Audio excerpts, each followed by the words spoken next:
Hello दोस्तों। तो कैसे हैं आप सब। आप सभी का एक बार फिर से स्वागत है हमारे यूट्यूब चैनल बीडी के जीके वाला में।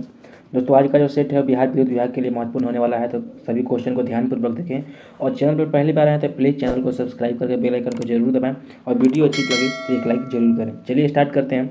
आज का जो पहला प्रश्न है, DC shunt generator dash. DC shunt generator क्या है?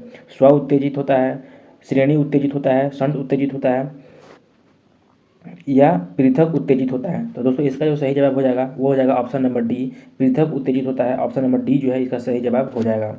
अगला प्रश्न है दोस्तों, विद्युत मशीन में शक्ति ह्रास पर विचार निम्न में से किस कारण से अति आवश्यक होता है?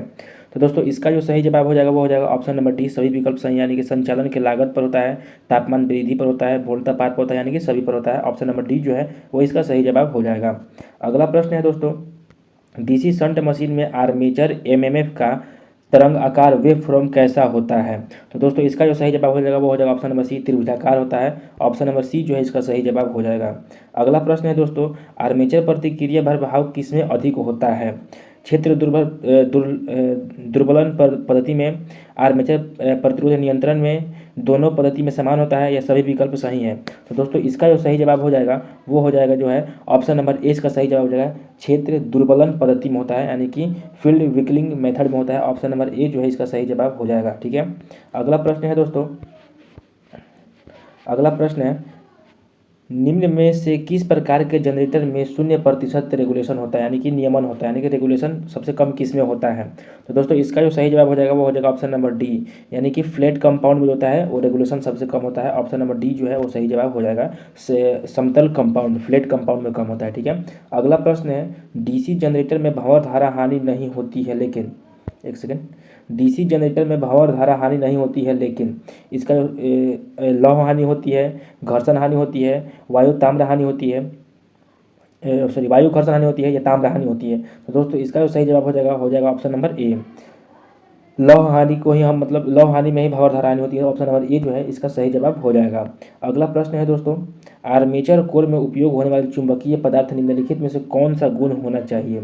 कम पारगम्यता एवं अधिक हिस्टैरिसीस हानि, अधिक पारगम्यता एवं अधिक हिस्टैरिसीस हानि, कम पारगम्यता एवं कम हिस्टैरिसीस हानि, या अधिक पारगम्यता या कम हिस्टैरिसीस हानि? तो इसका जो सही जवाब हो जाएगा दोस्तों हो जाएगा ऑप्शन नंबर डी, अधिक पारगम्यता एवं कम हिस्टैरिसीस हानि। ऑप्शन नंबर डी जो है वो इसका सही जवाब हो जाएगा।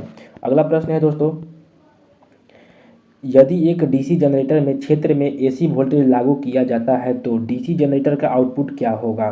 तो दोस्तों इसका जो सही जवाब हो जाएगा वो हो जाएगा option number B, DC voltage होता है, डीसी वोल्टेज ही होगा। ऑप्शन नंबर बी जो है वो इसका सही जवाब हो जाएगा।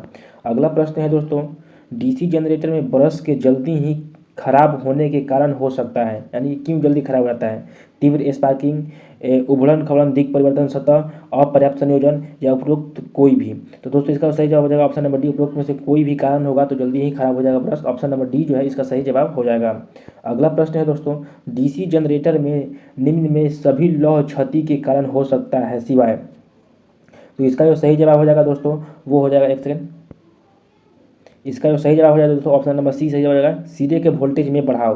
तो दोस्तों लौह क्षति होगा या फिर कोई भी हानि होगा तो वोल्टेज में बढ़ाव नहीं होगा बल्कि वोल्टेज कम ही होगा। ठीक है। तो ऑप्शन नंबर सी जो है इसका सही जवाब हो जाएगा। अगला सब क्वेश्चन है दोस्तों, 4 पोल तरंग कुंडली जनित्र एक चुंबकीय क्षेत्र 5×10⁻³ वेबर में 1000 आरपीएम गति से घूमता है। चालकों की संख्या 1000 है, जनित्र द्वारा उत्पन्न विद्युत वाहक बल कितना होगा? तो दोस्तों इसको निकालने का एक फॉर्मूला होता है, ई बराबर एन फाई, एक सेकेंड,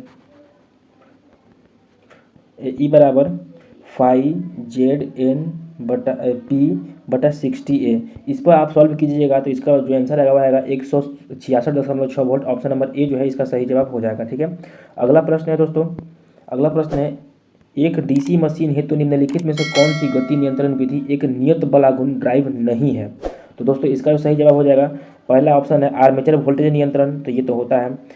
आर्मेचर प्रतिरोध नियंत्रण ये भी होता है। अगला ऑप्शन ऊपर है दोस्तों, देखते हैं, क्षेत्र फ्लक्स नियंत्रण, या आर्मेचर वोल्टेज या आर्मेचर प्रतिरोध और क्षेत्र फ्लक्स नियंत्रण? तो दोस्तों इसका जो सही जवाब हो जाएगा वो हो जाएगा ऑप्शन नंबर सी, क्षेत्र फ्लक्स नियंत्रण। ठीक है। अगला प्रश्न है दोस्तों, लोडिंग पर डीसी शंट जनरेटर के टर्मिनल वोल्टेज होते हैं लोडिंग पर। तो दोस्तों लोडिंग पर जो है वो थोड़ा सा घटेगा, इसका जो सही जवाब हो जाएगा ऑप्शन नंबर डी हो जाएगा। थोड़ा सा घटता है लोडिंग पर, ऑप्शन नंबर डी जो है इसका सही जवाब हो जाएगा। अगला प्रश्न है दोस्तों, डीसी मोटर में आर्मेचर प्रतिक्रिया एमएमएफ डैश होता है। डीसी मोटर में आर्मेचर प्रतिक्रिया एमएमएफ क्या होता है? तो इसका जो सही जवाब हो जाएगा वो हो जाएगा ऑप्शन नंबर सी, स्टेटर के संबंध में स्थिर रहता है। आर्मेचर प्रतिक्रिया में एमएमएफ जो होता है वो स्टेटर के संदर्भ में स्थिर होता है। ठीक है। अगला प्रश्न है दोस्तों, एक डीसी मोटर के आर्मेचर द्वारा विकसित यांत्रिक शक्ति डैश के बराबर होता है। यांत्रिक शक्ति डैश के बराबर होता है। तो दोस्तों इसका जो सही जवाब हो जाएगा वो हो जाएगा ऑप्शन नंबर ए, आर्मेचर धारा तथा विरोधी विद्युत भाग बल के गुणनफल के बराबर होता है। ऑप्शन नंबर ए जो है इसका सही जवाब हो जाएगा। अगला प्रश्न है दोस्तों, प्राथमिक वाइंडिंग में प्रेरित ईएमएफ का परिणाम डैश होगा लेकिन आरोपित वोल्टेज के विपरीत होगा। तो उच्चतर होगा, लगभग समान होगा, कम होगा या नगण्य होगा। तो दोस्तों इसका जो सही जवाब हो जाएगा वो हो जाएगा ऑप्शन नंबर बी जो है लगभग समान होगा। ऑप्शन नंबर बी जो है वो इसका सही जवाब हो जाएगा। ठीक है। अगला प्रश्न है दोस्तों, ट्रांसफार्मर के इसके प्राथमिक और द्वितीय के मध्य कितना प्रतिरोध होता है? तो दोस्तों इसका सही जवाब हो जाएगा ऑप्शन नंबर डी अनंत होता है। ऑप्शन नंबर डी जो है इसका सही जवाब हो जाएगा। ठीक है। अगला प्रश्न है, ट्रांसफार्मर दो कॉइल के मध्य डैश के सिद्धांत पर संचालित होता है। तो दोस्तों इसका जो सही जवाब हो जाएगा वो हो जाएगा जो है ऑप्शन नंबर डी, पारस्परिक प्रेरण यानी कि म्यूचुअल इंडक्टेंस के सिद्धांत पर कार्य करता है। ऑप्शन नंबर डी जो है इसका सही जवाब हो जाएगा। अगला प्रश्न है दोस्तों, नो लोड प्राथमिक इनपुट लगभग किसके बराबर होता है? तो दोस्तों इसका जो सही जवाब हो जाएगा ट्रांसफार्मर की आयरन हानि के समान होता है। नो लोड प्राथमिक इनपुट लगभग किसके बराबर होता है? तो ट्रांसफार्मर की आयरन हानि के बराबर होता है। ऑप्शन नंबर ए जो है इसका सही जवाब हो जाएगा। ठीक है। अगला प्रश्न है, छोटे परिणाम के लिए एक ट्रांसफार्मर में शॉर्ट सर्किट परीक्षण डैश की मजबूती शॉर्टिंग द्वारा किया जाता है। तो दोस्तों इसका जो सही जवाब हो जाएगा दोस्तों वो जो हो जाएगा, एक सेकंड, वो जो हो जाएगा ऑप्शन नंबर डी, केवल निम्न वोल्टेज वाइंडिंग पर होता है। शॉर्ट परीक्षण जो होता है, शॉर्ट सर्किट परीक्षण जो होता है वो केवल निम्न वोल्टेज वाइंडिंग पर होता है। ऑप्शन नंबर डी जो है इसका सही जवाब हो जाएगा। ठीक है। अगला प्रश्न है, भारी भार के अंतर्गत तुलनात्मक रूप से परिणामित्र की दक्षता कम होती है क्योंकि?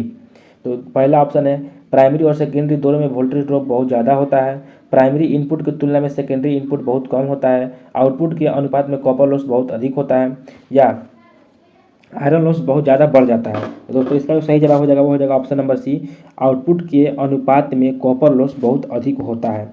अगला प्रश्न है दोस्तों, एक भारित ऊंचाई ट्रांसफार्मर के द्वितीय की तुलना में प्राथमिक में होगा। ऊंचाई का मतलब स्टेप ऑफ ट्रांसफार्मर, तो द्वितीय की तुलना में प्राथमिक में होगा। तो दोस्तों निम्न वोल्टता व उच्च धारा होगा। ऑप्शन नंबर ए जो इसका सही जवाब हो जाएगा। ऑप्शन नंबर ए जो है इसका सही जवाब हो जाएगा। अगला प्रश्न है दोस्तों, किसी ट्रांसफार्मर में नियमन दक्षता तथा भार की स्थिति में ऊष्मा आदि किस परीक्षण द्वारा ज्ञात करते हैं?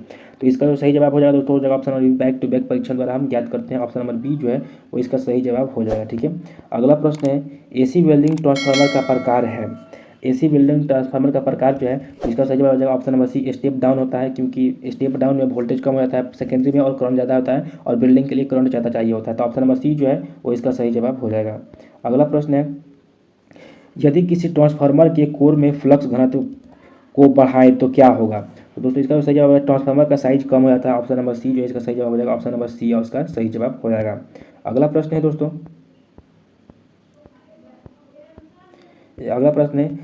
ट्रांसफार्मर की पूर्ण भार तांबा हानि और लौह हानि क्रमशः 6400 वाट तथा 5000 वाट है। अर्ध भार पर तांबा हानि और लौह हानि क्रमशः क्या होगी? तो दोस्तों लौह हानि जो है वो फिक्स होती है, तो लौह हानि 5000 का 5000 ही होगा और तांबा हानि जो होता है वो हाफ के 1/4 हो जाएगा। ठीक है। तो इसका जो सही जवाब हो जाएगा ऑप्शन नंबर सी सही जवाब है 1600 watt and 5000 watt. Option number C जो है इसका सही जवाब हो जाएगा। अगला प्रश्न है दोस्तों, केंद्रीय कुंडलन की स्थिति में निम्न वोल्टेज के कुंडलन को कोर के निकट रखा जाता है क्योंकि? तो दोस्तों इसका जो सही जवाब हो जाएगा ऑप्शन नंबर सी हो जाएगा, क्योंकि दोस्तों यह विद्युत रोधन आवश्यकता को कम करता है, यानी कि इंसुलेशन की कम आवश्यकता होती है, इसीलिए हम पास में रखते हैं। ऑप्शन नंबर सी जो है इसका सही जवाब हो जाएगा। अगला प्रश्न है, फेराइट कोर का उपयोग उच्च आवृत्ति ट्रांसफार्मर में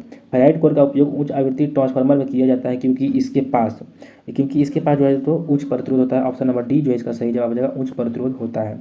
अगला प्रश्न है दोस्तों, तुल्यकालिक मशीन में आर्मेचर रिएक्शन प्रभाव डैश पर निर्भर करता है।